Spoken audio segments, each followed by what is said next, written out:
Gardaí are investigating the death of a young child and his relative in a firebombing in Edenderry in County Offaly. 4-year-old Tadhg Farrell died in the fire alongside his great-aunt Mary Holt. His grandmother, Pauline Holt, has survived but is currently in hospital in a critical condition. The Minister for Justice, Jim O'Callaghan, has described the firebombing as a murderous attack that was designed to kill those living in the house. Joining me now with an update on the investigation is Conor Gallagher, Crime and Security Correspondent with the Irish Times. Conor, good morning. Good morning, Pat. Now, they have a number of lines of inquiry, obviously centred around the activities of a drug gang operating in the Midlands, but they're also investigating the possibility that all of this was sparked by a row in prison. Yes, and the two aren't mutually exclusive. So while Mary Holt and Pauline Holt have no involvement in criminality, there is a member of the family who is currently in custody on a serious charge related to possession of a large amount of drugs with intent to supply. So he has been involved in a feud with another group of criminals in the area, and these are a very violent group of criminals with a history of carrying out violent drug-related attacks on people who owe them money or people they come into dispute with.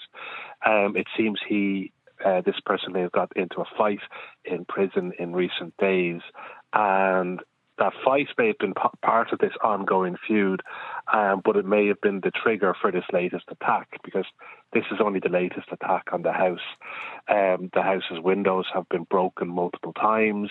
The most serious incident occurred in May last year when a viable pipe bomb was discovered behind the property, and that led to most of the streets being evacuated, and the Army Emergency Ordnance Disposal Team, the bomb squad, having to come in and make safe the device and remove it. So there is a lot of precedent for this, unfortunately, and that does centre around that organised crime group. Okay, now the fight itself in prison was regarded as not a very unusual thing in a prison and not a very serious fight, although it appears that one of the participants had to get some sort of treatment in the infirmary. That's right, yeah. While no one needed to go to hospital, as in hospital outside the prison, there was a few scrapes and bruises, I believe. It's not the type of thing that would have caused much consternation, in and of itself, but because it was followed a short time later by such a horrific act, and because of the people involved, it is obviously one line of inquiry for the Gardaí. There has been searches in the prison since this incident. Obviously, Gardaí are looking for evidence of maybe something being ordered from the prison. They will be looking at phone records. They will also be searching for contraband mobile phones, which may be hidden on the prison landing. So that is the Gardaí say they're following a very definite line of inquiry and have a number of suspects in mind. Now, the attack has been described, the firebombing, as a murderous attack. Now, if we end up with murder charges being brought, and should they be successful, I mean, anyone involved in this operation could find themselves facing a life sentence.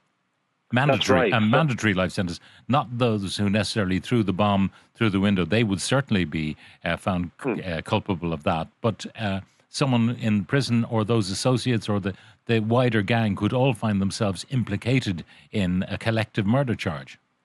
100%, on the basis of the legal principle of joint enterprise, the person who ordered it, the person who drove the people there, even the person who supplied the accelerant, in the knowledge of what it was going to be used for, could all be charged with murder. And obviously, as you said, the people who actually threw the firebomb. The question is, I suppose, for Gardaí, was it an attempt to kill, or was it an attempt to intimidate and perhaps drive the people from the home? The thing about that is the family had their Christmas tree up. This was just before 8 o'clock in the evening, so everyone was up. They were in the front room watching television. They had their Christmas tree up. And they didn't have blinds on the house, I believe, because of previous attacks where the windows were put in. So it would have been incredibly obvious to anyone watching the house that it was occupied at the time.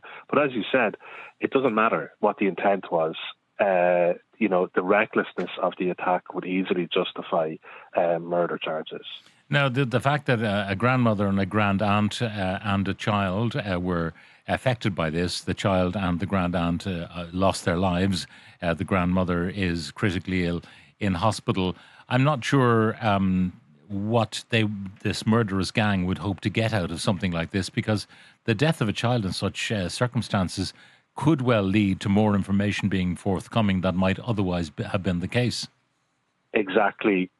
I said this was a violent gang, but they don't have a history of murder. The murder of a 4-year-old child, I mean, obviously this has shocked and kind of numbed the country and in particular the local community. So maybe there's people out there who would have been willing to turn a blind eye to the more, I suppose, day-to-day criminality of someone in their family or someone they know. But now that these people have been involved in the murder of a 4-year-old child and of course a 6-year-old woman and seriously injuring another grandmother, I think the chances are a lot higher that someone's conscience will make them come to the Gardaí with information. I think that's what Gardaí are hoping. They have said they believe there's people in the local community with information on this. Door-to-door inquiries were continuing in Edenderry earlier, and there was a Garda community engagement van set up in the middle of the town, where you could kind of sit in a little makeshift office in the back, really, in a kind of an informal setting, and speak to Gardaí if you thought you had any information or indeed just wanted some reassurance. So there will be significant resources thrown at this case. A senior investigating officer has been assigned, and it has obviously got all the resources of a double murder investigation. So Gardaí seem cautiously optimistic that they will make progress. Well, let us hope so. Conor Gallagher, crime and security correspondent for the Irish Times, thank you very much for joining us.